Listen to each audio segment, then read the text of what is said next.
So recently we got the opportunity to change internet providers. So I live in the country and there's only one internet provider that comes to my house. So when we moved out here from city limits, I had to really downgrade. When you go from cable internet to satellite internet, it's a completely different quality of internet that you can receive. Well, the electric company has started their own internet that runs along the electric lines, and so we're getting that installed.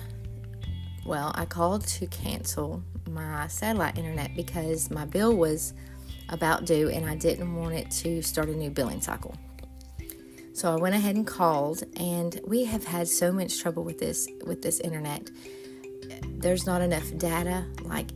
They have massive caps on it. We only got, I think, 10 gigabytes, and we were paying $82 a month, and it was ridiculous because we needed, more than that, because we homeschool, and the kids, they watch their Bible online. So it's just a lot of unnecessary buffering, and a lot of times we couldn't even use internet, and then if the weather was messed up, you for sure couldn't use internet.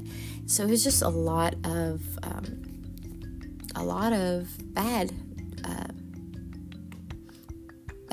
service. I won't say the internet provider was necessarily bad. It was just the services that they were able to provide in my area were not conducive with the kind of services I desired.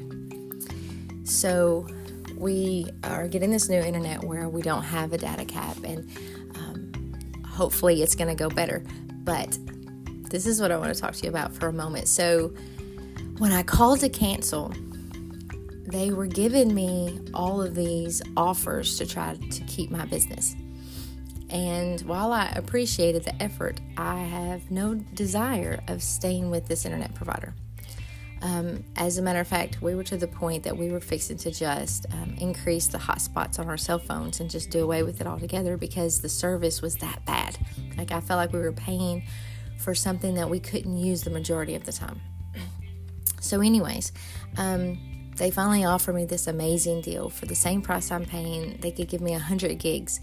But they also had just told me that my family uses around 200 gigs a month, which, I don't know, doesn't really make a whole lot of sense. But they said that's why my speeds were so slow, which is totally possible, I guess. But honestly, right after our internet would renew, it would still be just as slow, even if we hadn't even used the internet that day.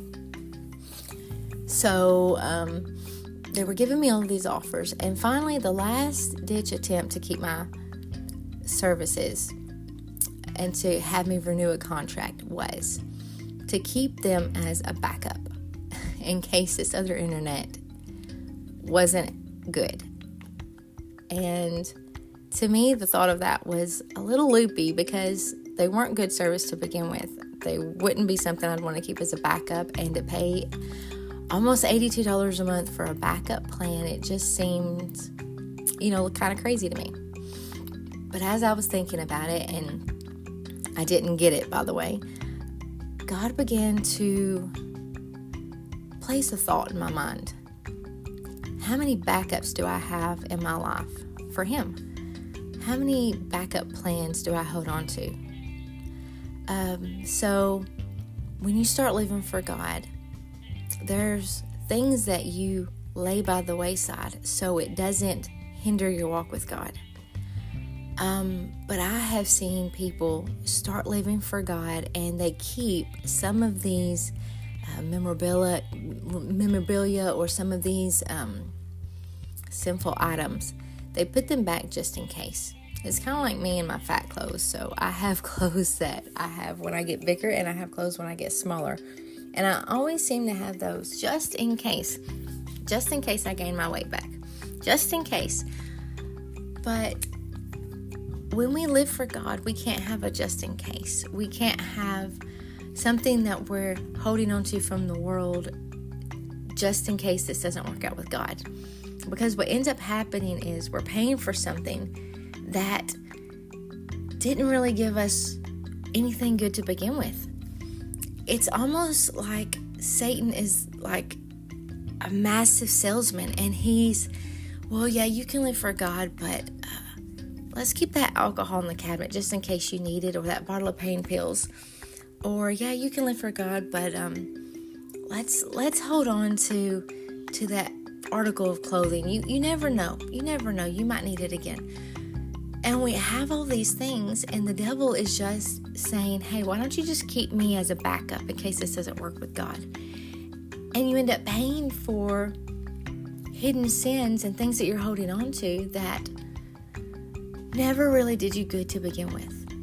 You know, those pills, that alcohol, that article of clothing, the sinful magazines, the books, whatever it is that you're holding on to, the mindsets that we have, that we hold on to, they keep us from living in the full blessings of God, and we pay a hefty price for them. The Bible even says a man who puts his hand to the plow looking back is not fit for the kingdom of heaven. You can't serve God and mammon. We can't be two-faced. We have to be wholehearted in this. We have to live for God with all that we have.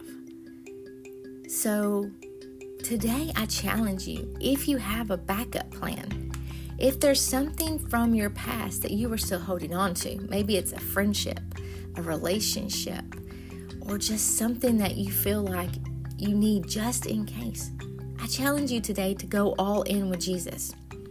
Get rid of your backup plan. Stop paying for a service that never really satisfied you to begin with. Instead, rely solely on Jesus Christ, your Savior. I assure you, the benefits of living wholeheartedly for Him far outweigh anything a backup plan could ever provide you.